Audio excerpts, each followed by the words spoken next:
테슬라는 지금 거의 대명사에서 고유명사가 됐죠. 전기차 하면 테슬라.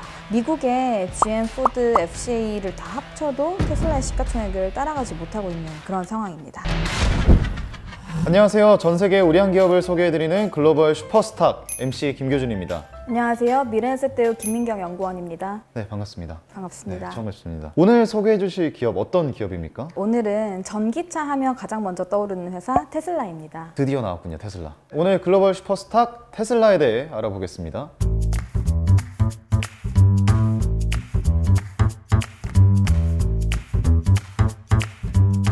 테슬라 하면 전기차, 사실 전기차 하면 테슬라 이제 고유 명사가 된 기분인데 테슬라의 이 종류 정확히 어떻게 되고 있습니까? 현재 시판되고 있는 자동차는 모델 S, 모델 X, 모델 3 그리고 모델 Y 이렇게 네 종류가 있습니다. 모델 S나 X 같은 경우는 대형이고요. 모델 3가 이제 세단, 모델 Y가 SUV에 해당합니다. 최근에 또 신차 발표회가 있었던 걸로 제가 기억을 하고 있는데 이 신모델들 어떻게 좀 구성이 됩니까? 보신 게 아마 사이버 트럭일 걸로 예상이 되는데요. 미국 같은 경우는 픽업 트럭 시장이 크기 때문에 네. 사이버 트럭은 이제 픽업 트럭 시장을 노려서 나온 거고요. 그 이외에도 세미라는 트럭이나 옛날 모델을 다시 재구성한 로드스터 이런 것들이 나올 것으로 기대되고 있습니다. 모델들에 따라서 좀 기다려야 되는 차들이 있다고 들었는데 수요와 공급에 좀 차이가 있는 겁니까? 모델 S나 X는 인터넷에서 바로 구매를 할 수가 있고 모델 3 같은 경우는 대기 기간이 좀 있습니다. 모델 Y는 지금 나온 지 얼마 안 됐기 때문에 주문하면 언제 나올지도 좀 예측하기 어려운 상황이고요. 테슬라가 이름이 테슬라 모터스였는데 지금 테슬라로 사명을 변경했다고 알고 있거든요. 이게 왜 변경을 굳이 한 겁니까? 전기차 회사로 시작을 했기 때문에 테슬라 모터스라고 이름을 붙였었는데 솔라시티라는 태양광 발전 업체를 인수를 하면서 전기차에 필요한 배터리를 만들거나 에너지에 관한 모든 사업 부문에 진출을 하겠다라는 의미에서 테슬라로 바꾼 것으로 알고 있습니다. 최근에 또 빼놓을 수 없는 이슈 있지 않습니까? 테슬라가 직접 사람을 우주에 보냈습니다. 그건 이제 스페이스 X라고 테슬라의 최대 주주인 일론 머스크가 최대 주주로 있는 별개의 회사입니다. 아예 다른 회사입니까? 네, 아예 다른 회사입니다. 최대 주주가 같다는 거 말고는 공식적인 연관성은 없는데요. 그럼에도 불구하고 이제 스페이스 X가 유인 우주선을 하늘로 보내면서 테슬라에 기대하는 것들이 두 가지 정도가 있죠. 일론 머스크가 테슬라에 있어서도 이런 자율주행 시스템을 만들겠다 발표를 한 것들이 있는데요. 현실적으로 좀 어려운 기술이 아닌가 생각되는 부분들이 있었습니다. 근데 이거를 스페이스 X에서 실현되는 것을 보면서 그 CEO에 대한 신뢰도가 올라갔다 이렇게 보시면 되겠습니다.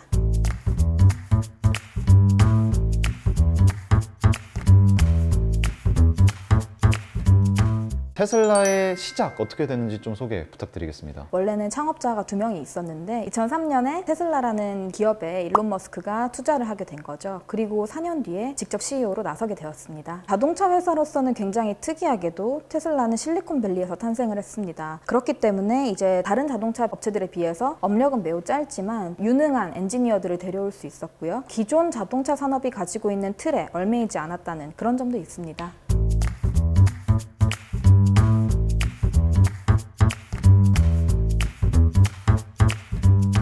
신차 분야 중에서 전기차 어느 정도의 좀 비중을 가지고 있습니까? 전체 판매되는 신차 중에서 전기차는 약 3% 정도밖에 차지를 하고 있지 않습니다. 가격 경쟁력 측면에서 지금 기존의 내연기관차에 밀리고 있는 것이 사실이고요. 정부가 정책을 통해서 보조금을 주지 않으면 아직까지는 자생하기 어려운 그런 산업입니다. 전기차 시장에서 테슬라가 가지고 있는 차별점이 있을까요? 기존 자동차 업체들은 약 한 50년에서 100년 정도 굉장히 오랜 업력을 가지고 있습니다. 그런 와중에서 굳어진 산업 구조가 당시에는 고성장에 유리했지만 빠르게 급변하는 시대에 맞추기 약간 힘든 부분도 있죠. 그런 부분들을 테슬라는 아예 태생적으로 지니고 있지 않은데요. 생산 측면에서 본다면 지금 자동차 산업은 굉장히 노동 집약적인 산업인데 테슬라는 공장 자동화가 굉장히 많이 이루어져 있습니다. 프리몬트 공장 같은 경우는 아예 처음에 100% 자동화를 목표로 만들어졌는데요. 설계나 기획이나 개발 단계에서 반영하는 변화들을 생산을 할 때도 빠르게 적용을 할 수가 있는 것이죠. 두 번째 같은 경우는 유통 구조에 있어서도 좀 차이를 나타내고 있습니다. 자동차 회사들은 유통 구조가 이제 딜러망을 끼게 되어 있거든요. 네. 근데 테슬라 같은 경우는 온라인을 통해서만 판매를 하고 딜러에 대한 의존도가 낮아져 있는 그런 상황입니다. 테슬라가 광고를 잘 안 한다고 들었거든요. 테슬라는 이제 미디어나 광고를 통해서 비용을 쓰지 않겠다 약간 이런 측면이 있고요. 테슬라를 구매하고 경험한 사람들이 직접 유튜브에 올리고 주변에 전파를 하고 스스로 광고가 되고 있습니다.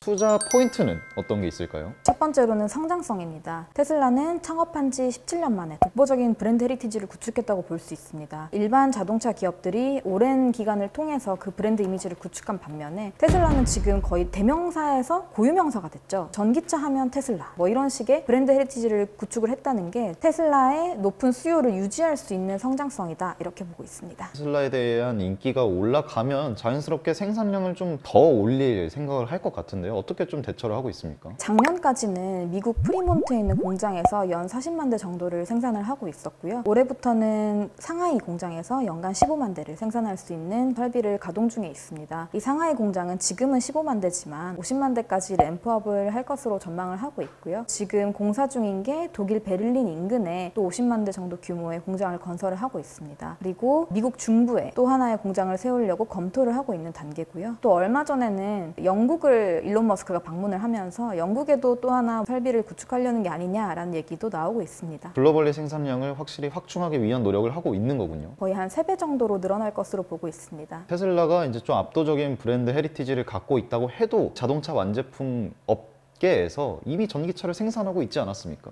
테슬라가 전기차를 판매하는 데 있어서 경쟁 우위를 지켜갈 것으로 생각하는 두 가지 이유가 있는데요. 첫 번째는 전기차 기술력이고요. 두 번째는 자율주행 기술력인데 이 전기차 기술력에 대해서 먼저 말씀을 드리자면 특이할 만한 게 테슬라는 BMS나 ECU에 있어서 조금 높은 기술력을 갖고 있다는 거죠. 이 BMS, ECU 두 가지 단어를 말씀해 주셨는데 각각 어떤 기술입니까? BMS는 배터리 매니지먼트 시스템의 약자인데요. 같은 배터리를 채용을 하더라도 배터리를 어떻게 활용하느냐가 달라질 수 있는 게 이 BMS 기술력입니다. 향속거리를 더 길게 나아갈 수도 있고 출력이나 여러 가지 퍼포먼스를 좀 더 좋게 나타낼 수도 있습니다. 그렇다면 ECU는 어떤 기술입니까? ECU 같은 경우는 이제 반도체라고 보시면 됩니다. 기존 자동차 같은 경우는 한 가지 기능에 한 가지 ECU를 사용한다고 쉽게 생각하시면 됩니다. 근데 테슬라 같은 경우는 이 기능들을 전부 통합해서 하나의 ECU를 쓰고 있기 때문에 에너지 소모적인 측면이나 기술적인 측면에서도 훨씬 효율적인 모습을 보이고 있는 것이죠. 17년 동안 전기차만 파온 기업이다 보니까 기술력의 우위를 점하고 있는 거군요. 그러다 보니까 지금과 같은 팬데믹 상황에서도 다른 업체들은 좀 여력이 떨어지다 보니까 전기차에 대한 투자를 조금 연기하거나 이런 상황도 발생하고 있는데요. 테슬라는 처음부터 전기차 기업이기 때문에 이런 부분들을 미룰 필요가 없는 거죠. 자율주행 기술, 테슬라는 어떤 좀 격차를 가지고 있습니까? 지금 허용되는 부분이 주행 보조 시스템 정도의 단계이기 때문에 테슬라도 그 정도로 보는 게 맞긴 하지만 실제로 그 기능을 겪어본 사람들이 거의 자율주행과 흡사하다 뭐 이런 식으로 표현을 하고 있어요. 테슬라의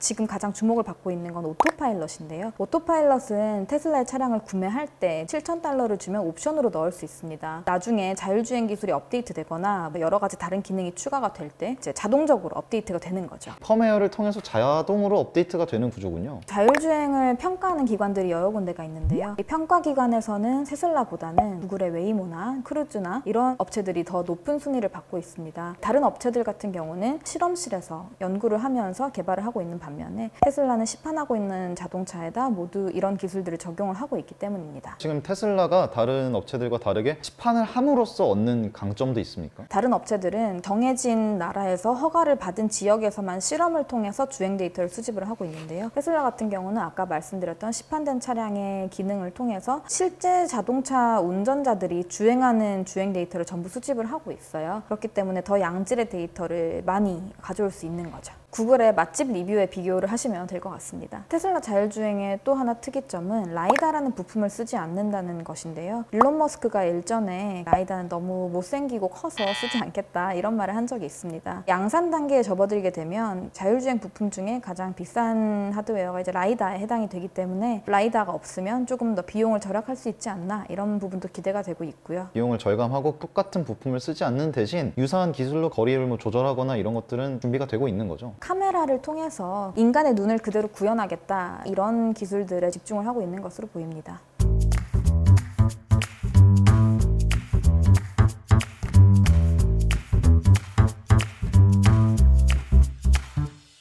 테슬라를 투자할 때 유의할 점은 어떤 게 있을까요? 코로나19로 인한 영향이 조금은 있을 수밖에 없는데요. 전기차는 기존 내연기관차 대비해서 매크로 이슈에 조금 비탄력적인 편입니다. 테슬라 같은 경우는 팬층이 많다 보니까 사고 싶어하는 수요가 많기 때문에 더 비탄력적인 그런 부분도 있습니다. 그렇지만 이제 공급 측면에서 차질을 생각을 할 수밖에 없는데요. 미국에서도 코로나 사태로 이제 사회적 거리두기가 시행되고 공장이 셧다운되면서 3월 말에서 5월 중순까지 공장을 닫을 수밖에 없었습니다. 그로 인한 판매 차질은 예상이 되고 있는 바고요. 미국 공장에서 한 분기의 절반 가까이 셧다운을 한 만큼 판매량으로 인한 실적 저하가 조금은 우려가 되는 상황입니다.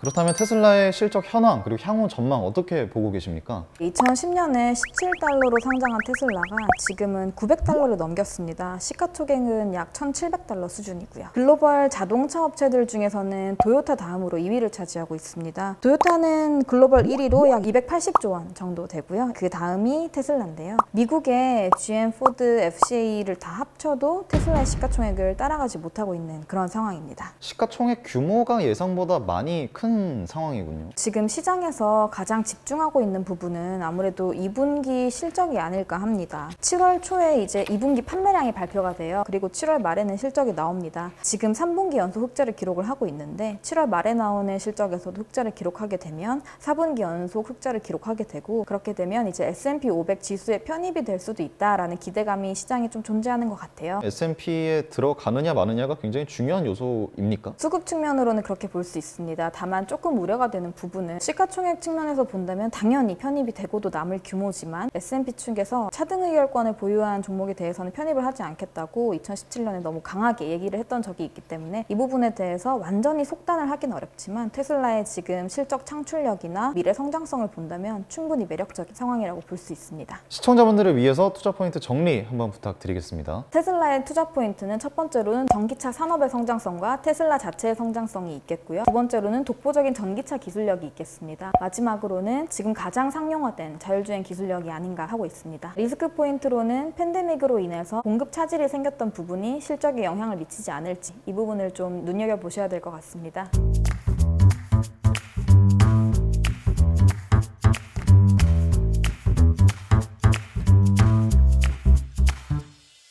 좋은 설명 감사드립니다. 네, 감사합니다. 전 세계 우량 기업들에 대해 알아보는 글로벌 슈퍼스탁, 오늘은 테슬라에 대해 알아봤습니다. 유익한 정보 놓치지 않기 위해 구독과 좋아요, 알림 설정까지 부탁드리며 저희는 다음 영상에서 인사드리겠습니다. 여러분 고맙습니다.